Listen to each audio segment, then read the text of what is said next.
Back in episode 44, Tim and I discussed an idea called professional complainers. And the next episode, we did a pilot of it where we kind of wrote some letters of complaint. And now, by popular demand, we're doing another episode of Letters of Complaint because, well, you asked for it. Because we're a couple of whingers, is that why? Yeah. Letters of Complaint. All right, Tim, how's your letter writing been going? You been channeling your old complainer man? I have. It's amazing how the dam has burst. And once you start giving yourself permission to complain, an enormous amount of stuff flows forth. Oh, yeah. I know. My dam burst years ago. Yeah. Can I go first? I've got one here that I've been just polishing, and I think it's ready to pop in the post. All right, go for it. Okay, this is addressed to Mayor Bill de Blasio, City Hall, New York, United States. Dear Mayor, I'm writing to complain about the name of your city, New York. Having used the name since 1664, the name New just seems misleading. The city is hardly new, is it? Can I suggest changing the name to simply York? I am aware this will result in the need to produce new signage and souvenir merchandise, but I think this short-term pain will lead to long-term gain. Perhaps there could be a 3 or 4 week transition period where both names are valid. I have attached a mock-up of an I Heart Y t-shirt to give you a feel for the rebranding.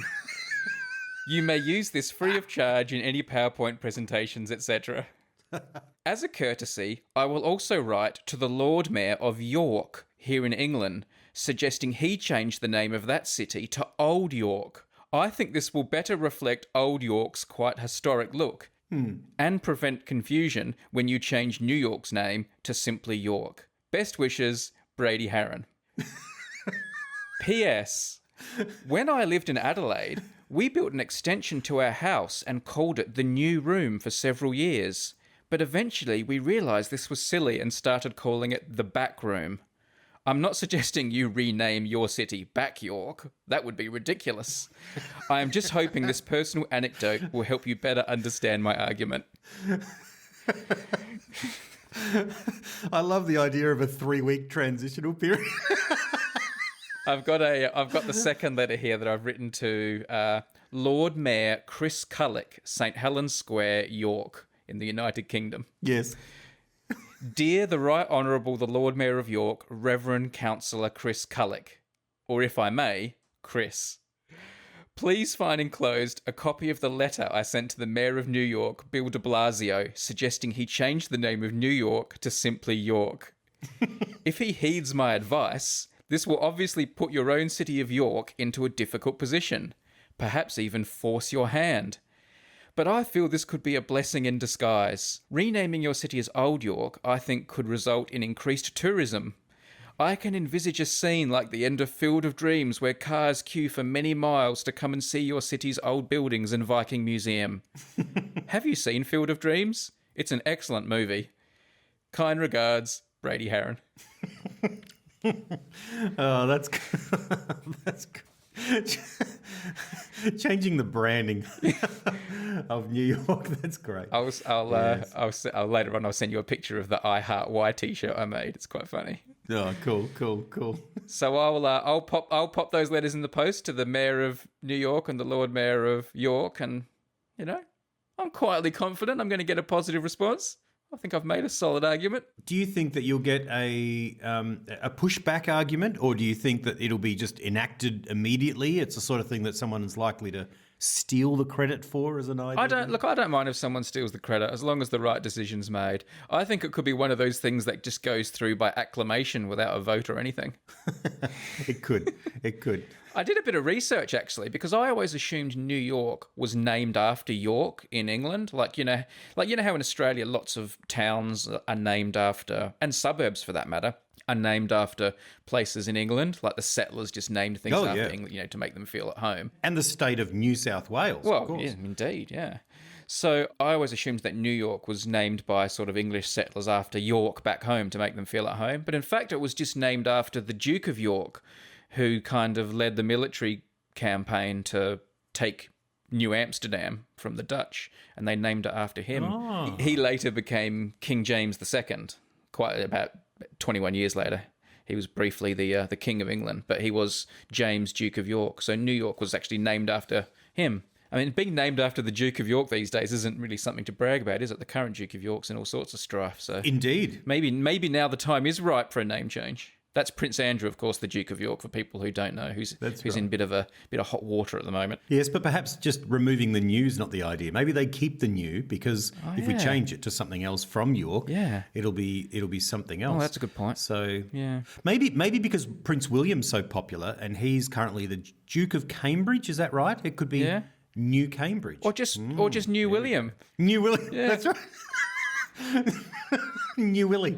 Yeah, nice. Oh, look, I might have to draft another letter to Bill de Blasio. Presumably he's a William. He might be up for that. That's right. Yeah, it could sort of, so history could resonate with the myth that it was named after him. Look, I think... Nice work, man. Thank you. It's good that you did some research so that it's not just like a silly letter. It's like a properly researched proposal. I think I've given them some food for thought there.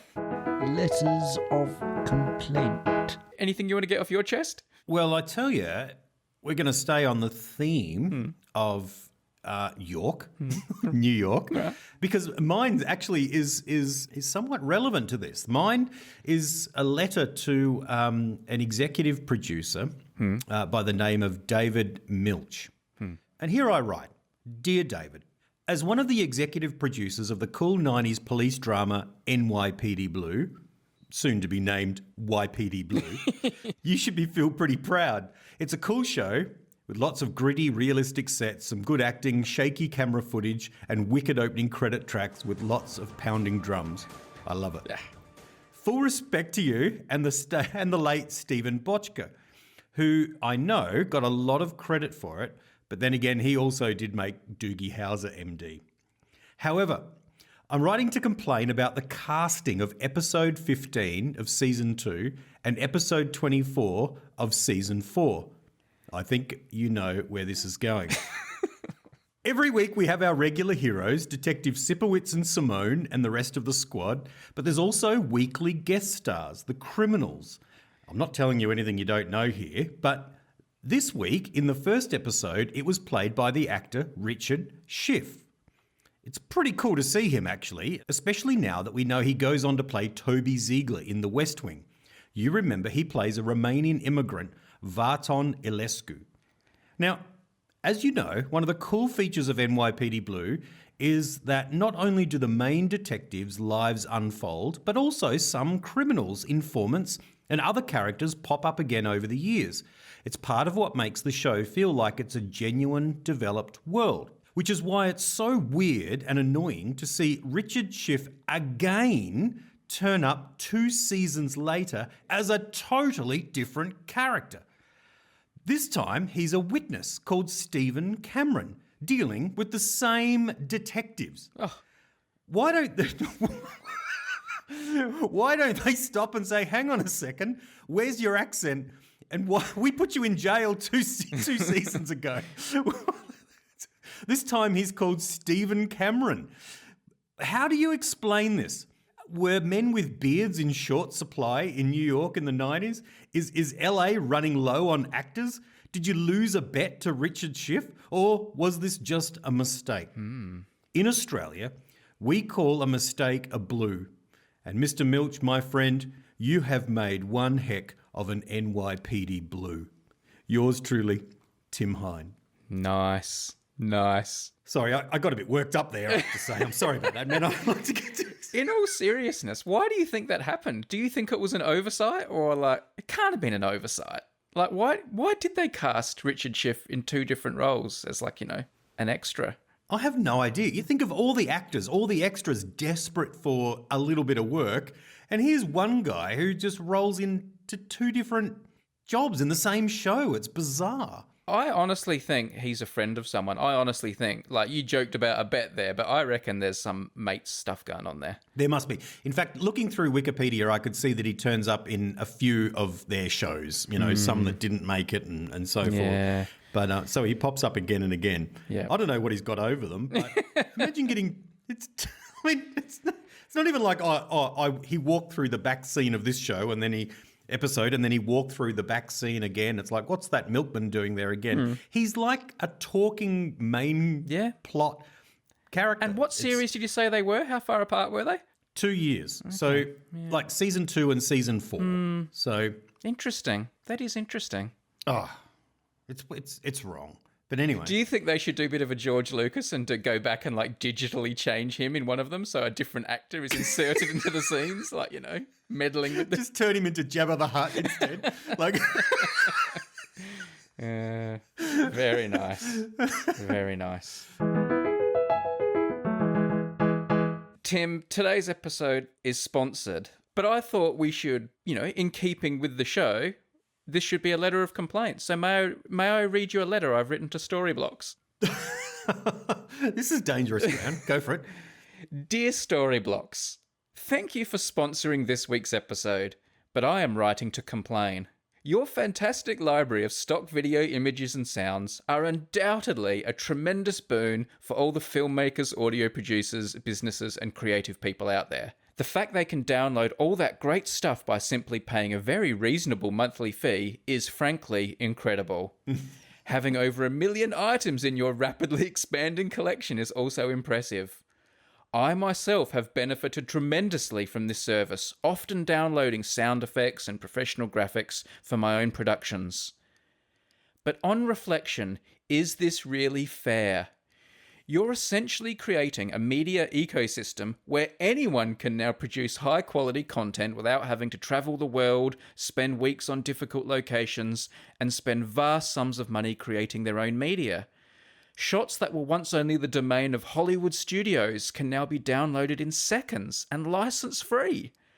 Advertising agencies and greedy media companies, which have for so many years carefully built themselves into dominant positions, now find themselves competing with people like me, making videos and podcasts from home. This kind of disruption to the media landscape hardly seems fair on those billionaire moguls at the top of the pyramid. I think you should reconsider making this library available to literally anyone who can type storyblocks.com/unmade into their browser. That's right. Literally anyone can visit storyblocks.com/unmade and download all this stuff. That's just crazy. Please let me know your thoughts on this, and thanks again for sponsoring the episode. Yours truly, Brady Harron. Oh, man. I've put them back in their place, haven't I? That's a backhanded complaint if I've ever heard one, man. Backhanded complaint. That's a humble complaint. Yes. Get onto that, Storyblocks. We look forward to hearing back from you. Explain yourselves, you disruptors. Letters of complaint.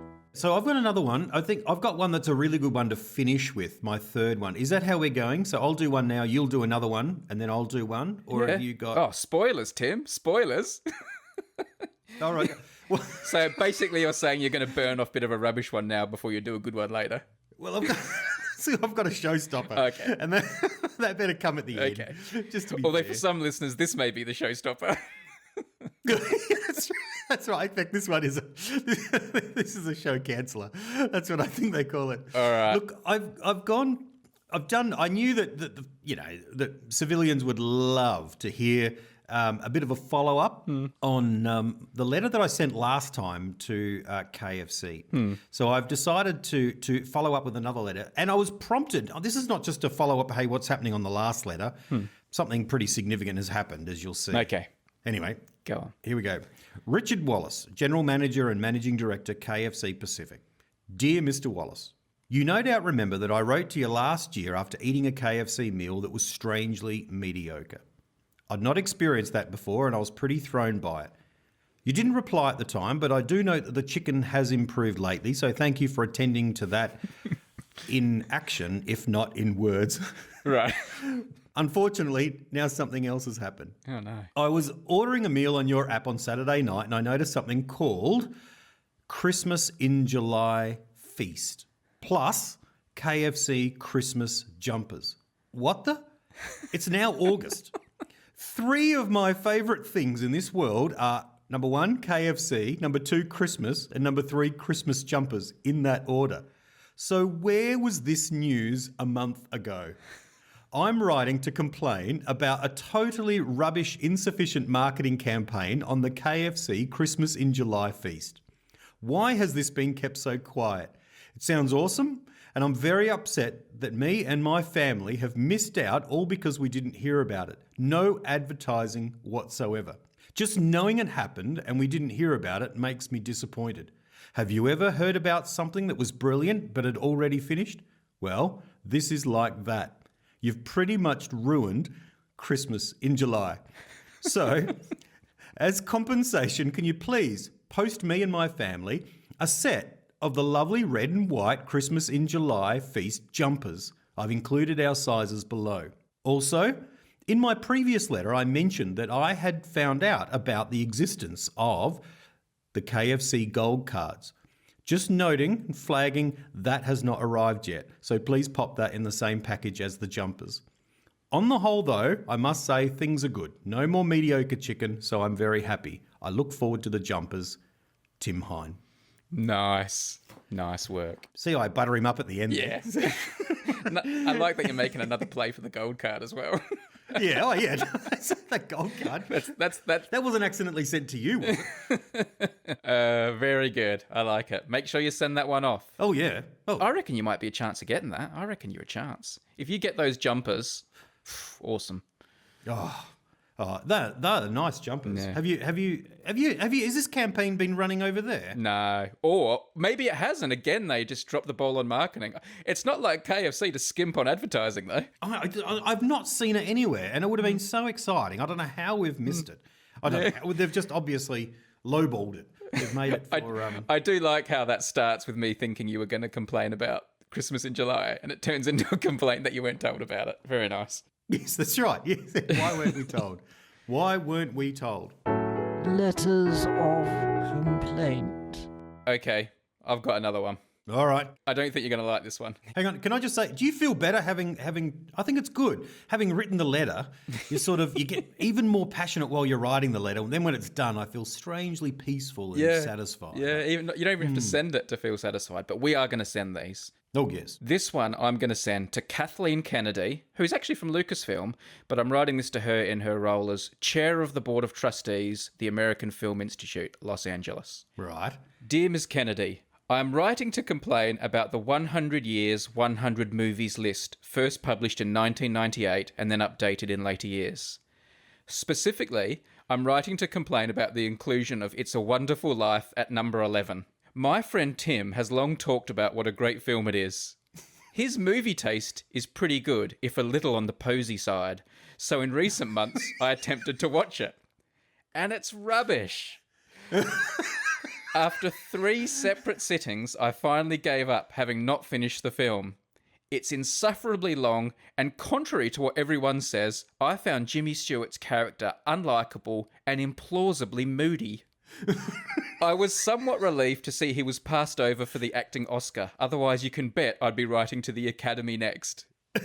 But back to your list. Ranking It's a Wonderful Life at number 11 is frankly ridiculous. Films you ranked lower included Star Wars, The Godfather Part 2, Jaws, and Raiders of the Lost Ark. To be honest, I found the whole list a little pompous and weighted too heavily towards old, boring films. I know BMX Bandits is not technically an American film, but I thought you could have maybe slipped it in somewhere mid-table. I doubt anyone would have checked. After all, you included Lord of the Rings in a later update, and that was made in New Zealand of all places. Kind regards, Brady Harron. P.S. Where is Top Gun? So you didn't like It's a Wonderful Life? Nah, it might be a wonderful life, but it's a dull movie. And did you get to... There's some lovely, charming bits in it. It does drag a little bit. Oh, yeah. And he's so moody. Don't you think it's lovely how he's forever making the grand sacrifices for the sake of others, and he feels like he missed out on a grand life, and it turns out he lived a grand life. It's a wonderful film. Look, I understand the message they're trying to make in the film, but nah. I would sit there trying to... It was like wading through intellectual treacle trying to watch that film. I was like, oh, okay. It is schmaltzy. It is, yeah. But it's also just boring. I don't know. Like, I know acting was bad in those days, but that doesn't mean we have to sit through it in these days. We just have to... It's like when you watch, like, sport from 100 years ago, like cricket from back in Don Bradman's day, and the bowling is, like, you know, really terrible, and you're thinking, gosh, I could have made 100 runs back in those days. Look how bad they are. That's what it's like watching acting in old movies. It's all so wooden, and they don't talk like normal people. Tally-ho, old chaps. Shall we go down to the bar? No one talks like that. It is melodramatic. It is melodramatic. And it is overacted and schmaltzy. Yeah. Why do I love it so much? Maybe there's certainly an element of nostalgia and Christmas attached to it. But I love his character and I love the story as a whole. And I love lots of little moments in it as well. That is not the 11th greatest film ever made in America. No, it's not. No. I have to agree with you there. No, and it is dropping down the list. When they reissued the list, some years later, it had dropped to number 20. But still, I don't think it's in the top. Anyway, I've had my say. I want to see what Kathleen You've Kennedy more than has had to your say. say. You've written a letter. I know. What was number one? What do you think number one was? The greatest American film. They probably will have something like The Wizard of Oz. What's the ultimate pretentious film for people who want to pretend they're really into films and like great films? Oh, there's so many like that. I don't know. Tell me the decade it's from. It was released in 1941. Oh, okay. I'll tell you, it's Citizen Kane. Oh, okay, sure. Yeah. I mean, The Godfather at number 3, I'm okay with.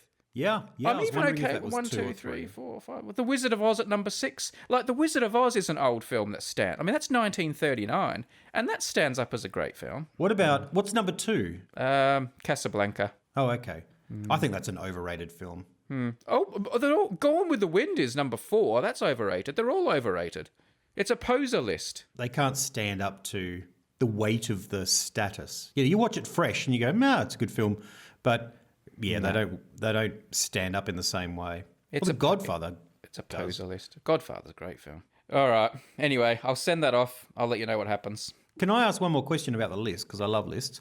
What's the most recent film in the top 10? Looking at the 1998 version, there have been reissues and stuff, but looking at the 98, which is kind of the canonical version for me, the only film, Schindler's List 93 came in at number 9. Oh, right. And the most recent film after that was The Godfather 72. Here are the years of making of the top 10. 1941, 42, 72, 39, 62, 39, 67, 54, 93, 52. Yeah, so they weight it towards things being done for the first time, you know. The wonderful thing about The Wizard of Oz is not just that it holds up as songs and it holds up as a concept in a movie, but it's also the first time colour was introduced and, you know, all those kinds of first moments of things. I mean, the Wizard of Oz is poorly acted, but everything else about The Wizard of Oz is pretty great. I think the film I've seen the most in my life is probably The Sound of Music, and I think that stands up really well. Yes, that does stand up too. Yeah, I like that film. Time for your showstopper, Tim. Oh, jeez, I wish I hadn't built this up now. I might be writing to complain about your letter. I think I'm just going to have to step into it, though. All right. I think Go on. This is a bit of a bathe yourself in glory kind of final letter of the episode. Going for a 3-pointer on the buzzer. All right, this one is to the principal of our old school. Okay. Dear Mr. Principal, All right. I am writing to complain about the lack of recognition at your school to 2 of your most gifted alumni. Brady Harron and Tim Hine were discovered by the insightful, nurturing school leadership of the early 90s, and through assemblies, speech nights, and general schoolyard banter, their raw talent genius was crafted into something substantially more. Hine, of course, also shone in several other fields, including as sports captain. Harron, however, never resented dwelling in his shadow and ably played his support role with grace. This was made easier by Hine, of course, and the fact that he so generously reflected the virtue of humility. Nevertheless, it is as a duo that they have flourished. Even back then, some of us suspected that they had the potential to one day make a podcast about ideas for a podcast that they wouldn't make. In 1993, they graduated, stepping out into the wider world and into greatness. Tearing up a bit here. They opened their wings and flew. And yet, I understand that there is not one monument to them anywhere in the school. No building is named in their honour. No bronze statue has been erected. No medal is awarded. There's no plaque on the wall. Not even a scholarship has been named in their honour. Something I would be personally happy to contribute to with a substantial financial gift. Now you'll get a reply. I notice your college's current vision is inspiring hearts, inspiring minds. Could there be anything more inspiring than students arriving each day through the Tim and Brady gates? I urge you and the board to act swiftly and remedy this great crime. Yours truly, 2 former anonymous students. I mean, not only is that truly a great oversight, but I think you've left them with no choice. I mean, they must be just unaware of the history. I mean, maybe it's not been, if you don't record the history, you lose it. And you lose some of the great stories, foundational stories. But also it shows the youngsters what they could become. That's right. That's right. It's a warning, if nothing else. I would give money for the construction of the Tim and Brady gates. Yeah, that's right. I think that's an awesome idea. I would definitely pay for that. Just like how you've been inspired by Colonel Light. You know, Light's vision, the statue of him pointing to the city. Imagine gates with us pointing the way into school. The students would walk in and they'd be like, wow, today I'm going to learn. Should we offer to donate a statue of ourselves to the school? What would we be doing in the statue? Well, you'd probably be pointing at me and I'd be pointing upwards, something like that. You know, like, I owe it all to that guy. And I'd be like, I owe it all to the Lord. Oh, great. I would hope it would be a statue of you in full flight doing the butterfly stroke in a swimming pool. Looking as graceful as ever. And me throwing you like a safety ring into the water. Or with you sort of your hand up, you know, like whispering to someone else, like, I really hope he doesn't drown. He hasn't taken a breath for several minutes. Yeah. Oh, dear. Yeah, well, there you go. I think it'd be good. I could be wearing the Fanta shorts. My only opposition to the statue idea is they're so expensive. So I think maybe we're going to have to go for the gates. I think the gates are more in our price range. All right.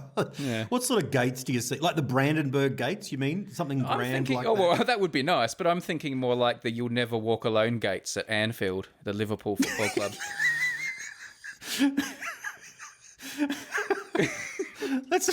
You'll never walk alone with Tim and Brady at your side. And as students arrive each day, they sort of tap it with their hand for good luck for the day. Yeah. You know what I mean? It becomes like this, and it gets worn away over the years. Yeah. I like it. Yeah. What would we say instead of You'll Never Walk Alone? What would our saying over the gates be? But I mean, you do want them to be able to run with it to honour us so that we can be surprised. I guess that's the thing. Oh, really? Wow, we're humbled. Maybe the gates could say money for nothing. I'm picturing a moment like, you know, when William and Harry came together a few weeks ago and they sort of, you know, pulled down the big cloth to reveal the statue of Princess Diana together. It was like this big moment of reveal. I'm imagining a beautiful ceremony like that. I think that'd be good. Yeah, that would be nice. Could we have like giant oversized scissors to cut a ribbon? Like, and each of us holds one of the handles. That's a great idea. At the gates and then walk through. And maybe like the Sydney Harbour, like someone on a horse will run ahead and break through and run through, you know, to be the first one through before the official people come. Do you think there'd be fireworks on like across the top of the gate as we cut the ribbon? There'd be like this fireworks going left to right, firing off like they do on the Sydney Harbour Bridge at New Year's. Yeah. I like how they do that. They go back and forward like it's in Yeah. a line. I like it. I like the idea of the gates being quite like thin, like a normal school gate, like only 1 or 2 kids can get through, but they're really, really high, like the Anfield Never Walk Alone gates. So they're really tall and narrow, like 2 or 3 stories high. That's right. That's right. I can see it. Like I'm literally picturing it in my mind where we walked me in too. every day to school. Totally. I'm thinking about nothing else. I used to watch you arrive at school every day because I'd get there so early and I'd be reading the paper upstairs, looking out the window, and then the bus would turn up and I'd see you walk in. I'd like walk down. Yeah. So I can picture you arriving each day, and I can just imagine hundreds of school children coming through and tapping the gate, coming through, Rubbing Tim's nose until it, like over 100 years, it rubs down to nothing and he looks like Voldemort. rubbing Tim's nose. For luck. What statue is it that? Well, that you've now told me what the statue is. The statue is clearly going to be me walking through the gate and you sitting down reading a newspaper. What nearby or nearby? in the picture in the image? Nearby, Oh, like right. just nearby. But also, can I just say, what kid gets to school early and reads the newspaper? What were you, like 40? With the Did you have a pipe and slippers? It's because we were doing the share market game, and I was so excited each day to get the paper to look up how my shares were going when we were doing in business maths, learning about how the stock market worked. Okay. But I had the choice of 2 buses. One would make me slightly late, and one made me early, and I took the early one and Because you wanted to be there. You wanted to see me arrive. to get into position. One day the bus broke down and I'm just screaming. I just got out and ran. I want to see Brady. I've got to see Brady. People are like holding me back in traffic. No. And I'm like, I've got to see Brady arrive. Bus. He could be in danger at the side of the road. Then I come in and you're already in the schoolyard. I hadn't said, I was like, no. Yeah. All right. Well, that was a good letter. Send that off to our old principal and see what you can get arranged. And seriously, I will contribute to Gates. Yes, seriously, we will contribute to Gates. I will. So we could start a foundation, actually. Maybe like people could contribute to it from all over the world. If we had the Tim and Brady scholarship, what would that like reward? What would it be for? Would it be for like, potentially great swimmers or a musician or, like what would it reward? Who would get the scholarship? I don't know. That's a good question. Disadvantaged guitarists? Yes. Yes. They would have to apply for it. What would they have to do to gain the scholarship? I think their surname would have to start with H. Yes. Yeah, to continue the tradition. Yeah. Goes without saying. Yeah. Yep. And their middle name would have to start with J. Yes, that's right. That's probably enough. Like. Yeah. Imagine that if we said we will give a scholarship to anyone, but your middle name has to start with J and your surname has to start with H. The problem is, what will happen is that people will have children and their surname is H, and they'll just deliberately give their child a middle name starting with J so they can get the scholarship. Or they'll just change their whole surname by deed poll as well. Such will be the desirability of this scholarship. That's right. That's the honour of the scholarship, which will be more than the money. I think the honour is more than the money. In fact, we'll guarantee the honour will be more than the money. It'll be the new Rhodes Scholarship. Now that the Rhodes Scholarship's a bit tarnished by its association with Cecil Rhodes, this will be the new one. This will be what people want. Oh, look at that. See, already we're inspiring hearts and inspiring minds. I don't know if we can afford the scholarship, though. I think we should stick with the Gates. No, if there's a choice between them, I think the Gates are the priority, clearly. Because the scholarship will empower one student, whereas the Gates will inspire all students. So I think it's probably the fairer one to go with. You must know that principal. Do you think you could have a quiet word with him? I do. I've met him. I've had a couple of meetings with him about other matters at some stage. Did you not bring up the whole lack of recognition thing, or did you just you didn't want to make it awkward for him? Well, it was. I mean, these anonymous people writing this letter have obviously highlighted the issue, but I was thinking. It's given you an in to follow it up, yeah. I think he was a bit nervous because he was pretending not to know who I was. Like I had to introduce myself, and he was, all that kind of stuff. And he was pretty convincing, pretending to not know who you were. He was convinced. And I think people standing around obviously were embarrassed for him. Yeah. But it's, I did mention that I was an old scholar. And even at that point, he sort of raised an eyebrow and then sort of, got on with what he was saying. And He didn't say, you know. Tim Hine. No, sorry, you don't know Brady Harron, do you? Oh, you're Tim from Tim and Brady. But no, seriously, I will bring it up with him again. Yeah. And Don't feel bad that he didn't remember you, though, Tim. I mean, I imagine principals probably only really remember former prefects.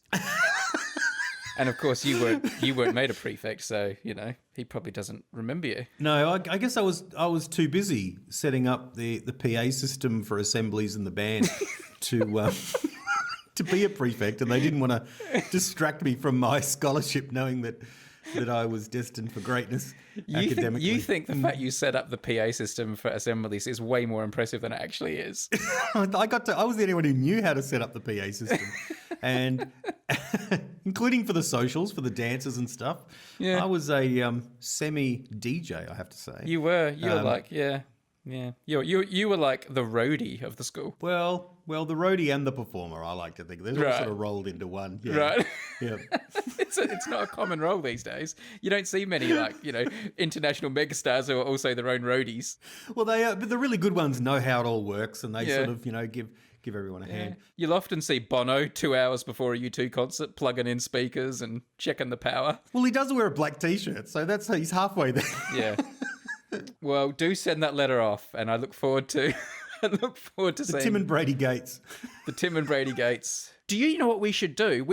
You know how when there's like a big planning proposal for a new building and stuff, you have those architectural sketches made up? We should have some architectural sketches made up of what the gates would look like. That's a great idea. In fact, that'd really help him. I think me having a word and then a letter like this coming and then that work already being done, because he's busy. Yeah. That's going to make it... And I want it to be like those architectural sketches that always have drawings of people as well, just mingling and walking through the gates to make it, more easy to envisage. Oh, yeah. Those artists' impression. Sort of computer-generated sort of faceless beings that are wandering around. That's a great idea. Well done. There's a good batch of letters there. They will all be sent off, and we will keep you all informed if we get any replies. I feel better. I feel at peace now. I feel content. I feel like I've exhaled. Which letter of the ones we read today do you think is most likely to get a reply? Well, we didn't get a reply from KFC last time, so I'm not sure if we're going to get one this time, but geez, I hope we do. Get those jumpers. That's nice. Yeah. The mayor might be obliged to reply. I don't know. They might have some sort of policy on... I think the Lord Mayor, Reverend Councillor Chris Culloch might reply. If you were to complain about one more thing right now, what would it be? Oh, I came up with a whole list of them. Oh, I should have written them down. I was having a shower before we started recording, and I came up with 2 or 3 more letters I wanted to write, and I've forgotten them all. I thought of one more. It's a bit like, where's Ronald McDonald?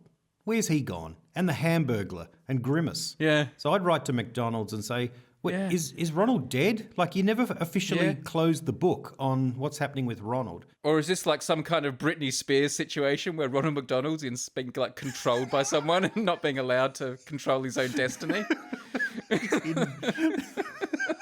Maybe the Hamburglar went, too far. He's behind bars. Yeah. Rubble. I think there's a fair chance this is not the last time we will do a Letters of Complaint series, not least of which because we've all got our own little Letters of Complaint sound effects and stings and bits of music now.